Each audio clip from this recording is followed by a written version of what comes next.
Hello. Hello. Say hi to my students. Say hi. Say hi, fourth graders. Hi, fourth graders. Good girl. Yeah, she's such a good girl. Mwah. All right, I have to read. Thank you. Hey, everyone. I'm back with Restarts. This is chapter 10. So this point of view is from a girl named Kimberly Tooley. Kimberly is very sweet. She is a classmate of theirs, and I think that she's sort of one of those students who maybe isn't so popular, but isn't a nerd, or just sort of is more of an observer of all of these different cliques in school. And so this chapter, we get a really interesting perspective. She doesn't come back in her own chapter, I don't think, but her character is involved in the story. So Kimberly Tooley. I love pep rallies. I love the noise and all the cheering. I love being with the whole school packed onto the bleachers in the gym, showing our school spirit and raising the roof, stomping and screaming our heads off. Getting out of class doesn't hurt either. I'm a huge football fan. It's definitely my favorite sport. All those downs are kind of confusing though. First down, second down, touchdown, down by contact, illegal man, downfield. It's hard to figure out. But when the Hiawassee Hurricanes thunder onto the field with their shoulder pads, it's all good. Guys look amazing in shoulder pads. This season, sorry. This season might not be as awesome as usual because Chase Ambrose isn't on the team. Chase is our star, and out of all the players who look good in shoulder pads, he looks the best. So apparently, I think she's got a little crush on Chase. He hurt himself falling off a roof this summer, and the word around school is that he has amnesia. He can't remember anything, including the fact that I've had a crush on him since 6th grade, and he doesn't even know I'm alive. So, he isn't one of the players in full uniform showing off on the gym floor while we stomp and cheer. Oh, he's down there, all right, recording the goings-on with a video camera. I don't really get that part. It's one thing for Chase to be off the team. It's quite another for him to join the video club. Those kids are basically nerds. The point of the rally is to get everyone all riled up to annihilate Jefferson on Saturday. So we've got dummies dressed in Jefferson jerseys, and our guys are kicking the stuffing out of them. And our mascot is beating up Jefferson's mascot. Actually, just a Hiawassee kid in a Jaguar suit. Chase is filming them close up, holding his camera right in there to capture every fake punch. I missed the shoulder pads on him, but he still looks good. And then the rally's over. We file off the bleachers and start for our lockers to get our stuff to go home. The team heads out to practice, clattering down the hallway that leads to the field house. There's a bit of a traffic jam there, players going one way and the rest of us going another. A few elbows fly. Brendan Espinoza somehow gets bumped into the path of the players.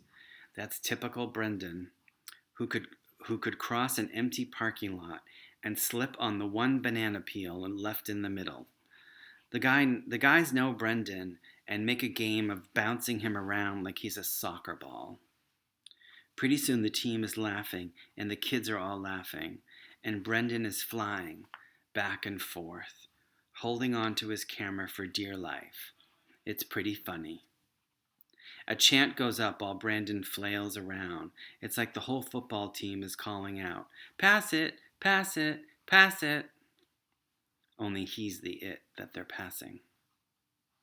There's a blur of motion, and suddenly Joey Petronas is slammed up against the wall by two fistfuls of his football jersey, and it's Chase. His handsome face is normally chiller than chill, but right now it's boiling mad. Let the kid go, Chase demands. Brendan stumbles free, collapsing to the opposite wall. The other Hurricanes haul Chase off Joey, and there's a lot of shoving going on. Shoving comes naturally to football players.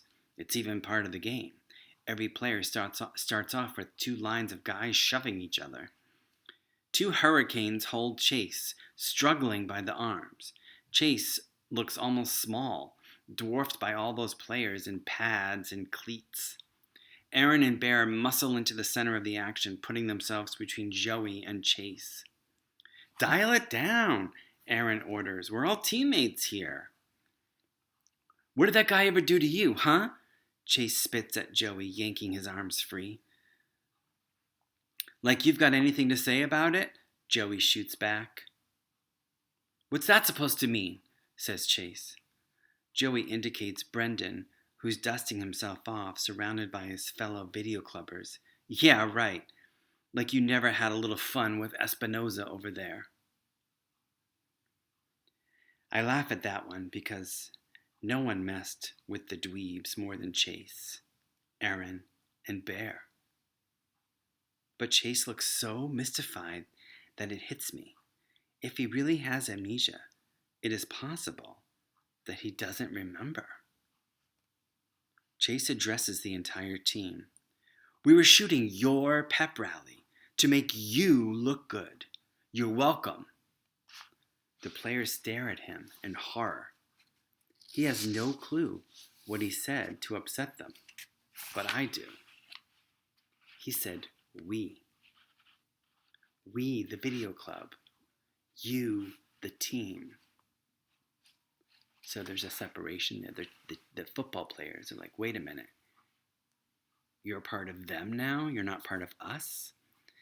And, I want to reiterate, Chase sounds like a real jerk, or he was. He did some pretty mean things to these kids, along with Aaron and Bear. Joey hefts his helmet. We used to be tight with this kid, Chase Ambrose. We were more than teammates. We were boys. But lately, I don't even know who he is. He leads the Hurricanes in a jog out to the field. In other words, come on, guys. Let's get out of here. Aaron and Bear hang back. I'm expecting them to take Chase's side since those three are best friends. Chase seems pretty shocked when Bear turns and wheels off with the others. Aaron eyes Chase with a long face. You shouldn't have done that, man. Joey's your friend. He's had your back plenty of times. Chase is still defiant, but a little more subdued than before. So, I should just let him beat up on a kid half his size for no reason? Aaron stands his ground. If you told him to stop, he would have stopped. You didn't have to attack him. He shakes his head. None of us are perfect. Not even you. Next time, take a second to think about who are your friends. He disappears after the team. Thanks, Chase, Brendan says in a shaky voice. Shy but grateful, the video club members express their gratitude. Not too many people ever stand up to the football team. Only Chase can do it because, well, he's one of them. At least he used to be. Shoshana Weber rolls her eyes. Please be real. Why would anyone thank him? Is there any one of us he hasn't treated like garbage? Brendan looks at her in surprise. Didn't you see what happened? I saw him being a goon like he always is, says Shoshana. Today he was on our side, but what about tomorrow? Remember what he did to my brother? She storms off. Wow, Joel Weber. Just thinking about him puts a lump in my throat. I almost forgot he's Shoshana's brother. A lot of this stuff feels kind of harmless until something like Joel Weber happens. Chase seems a little shell-shocked by the whole thing. After all, he took on the football team on behalf of the video club kids. And what's his reward? Getting dissed by one of them. The others try to smooth it over. Sorry, man. Oh, she didn't mean it. You were awesome back there. Thanks, Chase. Brendan is last. You didn't have to do that, he says, although it's pretty obvious he's glad someone came to his rescue. Then they're gone. The hallway has cleared out by now, so it's just Chase and me. He's still bewildered. I didn't even know she had a brother. Yeah, Joel Weber. Quiet kid. Plays piano. He got bullied so bad that his folks sent him away to boarding school. That's the edited version of the truth. What Chase doesn't remember is he basically starred in the bullying. I don't think his goal could have been to force Joel to leave town, but he definitely intended to make him miserable. I wonder if he was sorry when he heard that the Webbers were sending their son away. I guess no one will ever know, not even Chase himself. However he felt about what happened to Joel, he's already forgotten it. Chase chews it over. I was in on it, wasn't I? He says finally. I was in on a lot of stuff. People look at me funny around here, and maybe it's not just because I'm the idiot who fell off a roof. No one thinks you're an idiot, I put in quickly. Yeah, but it isn't the kind of thing Albert Einstein ever did. He pauses thoughtfully, a good look for him. Makes him seem older. You can't believe how weird it is to have this whole life and everyone remembers it except for you. I'm Kimberly, I tell him, but you always call me Kimmy.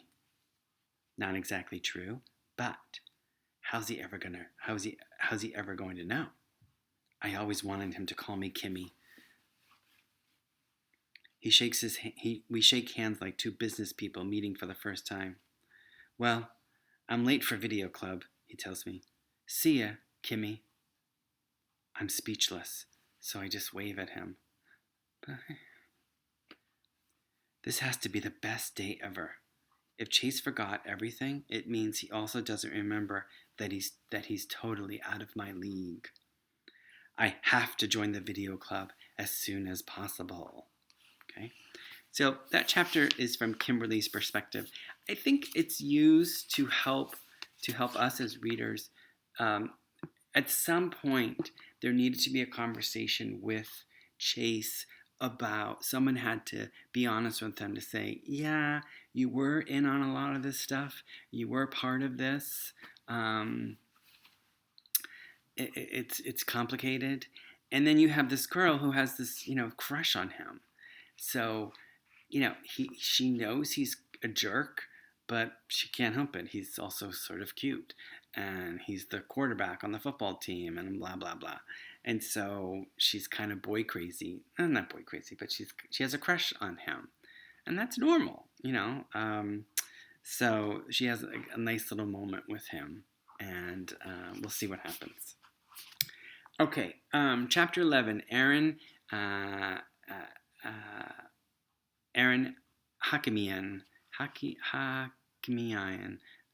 Aaron, we'll just say Aaron. So this is the other football player, the other best friend, Aaron and Bear, who are best friends with Chase. My dad always uses this expression. If it looks like a duck and it quacks like a duck, it's probably a duck. Well, that isn't always true. It looks like Ambrose, and it talks like Ambrose, but no way is that Chase Ambrose. How can a person be so different just because he fell on his head? Okay, so he's sidelined from football. Nothing you can do about some doctor's orders and amnesia. That's pretty out there, although Wikipedia says it's real. But even if every single memory is erased from your head, wiped clean like my phone when I dropped it in the toilet, you should still be the same person, right? Chase just isn't. That's not the kid Bear and I grew up with, played sports with, broke all the rules with, since we were in the second grade. You can see it in his eyes. He looks at us like he barely knows us, or any of the hurricanes. I guess I understand that. We're like new people he just met for the first time. Even so, shouldn't we be starting to hit it off by now? That's not happening either. He's not into the things we're into. Not football, not anything. That hurts. I get that his memory is erased, but is our whole friendship erased too? Being boys with someone just isn't a bunch of stuff you did together in the past. There has to be more to it than that. But right now, it's like we've got zero in common with this guy. Worse, the kids he does have stuff in common with are all losers. The video club? Really? The Chase I knew wailed on those guys worse than any of us. And now they're who he wants to hang out with? Who's next? The Care Bears? And those wusses have totally forgiven him too, except Shoshana, for obvious reasons. I wonder if he's figured out that yet. The big question is this. Is the old Ambrose trapped in there somewhere waiting to realize what a dork he's being and get back to normal? Or is the new nerd-loving Chase the only Chase they're ever going... Or is this new nerd-loving Chase the only Chase there's going to be from now on? That's a pretty big deal. Not just because we're supposed to be boys. He has something that belongs to all three of us. Something important. What if he doesn't even know? He's got it. Wonder what that is. Bear isn't a deep thinker. He's all action. Dude, this is stupid. Let's just ask him. Say, we know you have it. Fork it over. The guy has amnesia, I reason. That means he might not even remember where he put it. Bear snorts. You buy that? Trust me, he remembers just fine. That thing's valuable. He's faking all this amnesia stuff so he can just keep it for himself.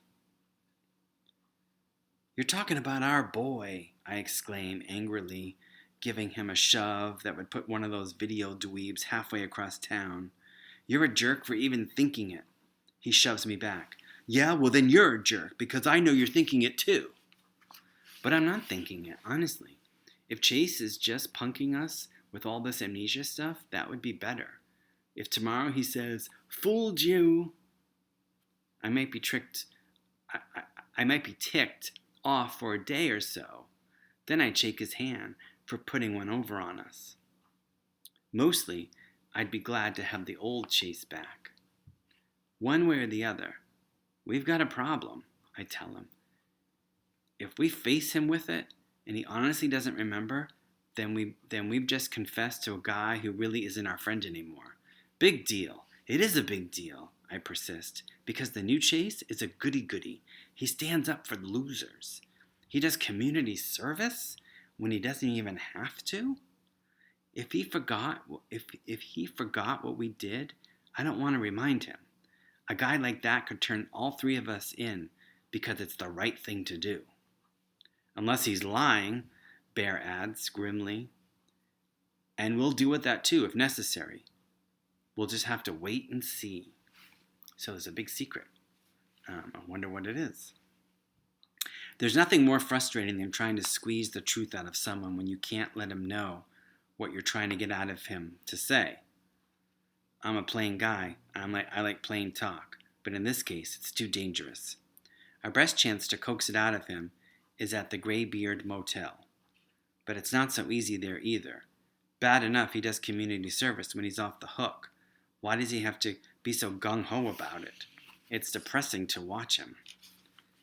He delivers more snacks in 20 minutes than Bear and I could stretch in the whole afternoon. And in the extra time he reads to people. He pushes wheelchairs around. He helps the old fogies with cell phones. They don't have a prayer of figuring out. Is it just me, Bear mutters, or is he deliberately trying to make us look bad? I don't think it's on purpose, I mumble back. He really likes it here. The old fossils like him too. We can't walk 3 or 4 feet down the hall without some Dumbledore or Dumbledora hauling him in to adjust the TV or to reach something from a high shelf. Bear's insulted. We're taller than him. We can reach stuff. How come nobody ever asks us? Because we'd say no, I remind him. Or maybe just ignore them. Listen, it's annoying that all these blue hairs love Chase, but it's not a mystery. Even sour-faced Nurse Duncan, who wishes our community service was over even more than we do, has a smile for Chase Ambrose, and an even deeper scowl for Bear and me. It doesn't help that Chase has forged the closest friendship of all with the one resident he should be staying away from, that crotchety old warhorse in room 121. Wouldn't you know it, the one graybeard who hates everybody and who all the other graybeards hate right back has decided to love Ambrose? Go figure. It's those stupid Korean War stories that brought the two of them together. Chase can't get enough of them. And the geezer is overjoyed to have someone willing to listen, who doesn't have to change his hearing aid battery every 5 minutes in the course of it. How come you guys have so much to say to each other? Bear demands. Ambrose shrugs. He's interesting. It's not every day you meet somebody who's been awarded the country's highest medal. Why does he have to bring it up? It makes me nervous, and it makes Bear practically crazy. Wikipedia says the Korean War lasted 3 years, I grumble. He's already told you every minute of it. What more is there to say? Ambrose laughs. He's nice. He's not nice. Ask anyone in the building. He calls noise complaints on squeaky wheelchairs. He yells out spoilers on the movie night. The nurses hate him even worse than we do. If this was a reality show, they'd get to vote somebody out of the Graybeard Motel. He'd be on the street. But Chase gets called away to wheel Mrs. Berglund to her weekly canasta game, as if one of the orderlies couldn't do it. Maybe he just likes war stories, I offer to Bear. He isn't buying it. He never liked war stories before. And that's the whole problem. We know the kid, but we don't. Which makes it almost impossible to figure out what's going on inside his head, or how worried we should be. All right, so that's the end of chapter 11, all right?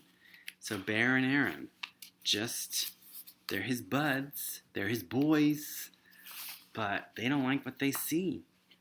And the three of them have a secret. The three of them have a secret that they did something. And Chase has something that could get them all into trouble. So we'll have to find out, see what that is. I hope you all enjoyed these 2 chapters, and I'll see you back here soon. Have a good day. Bye.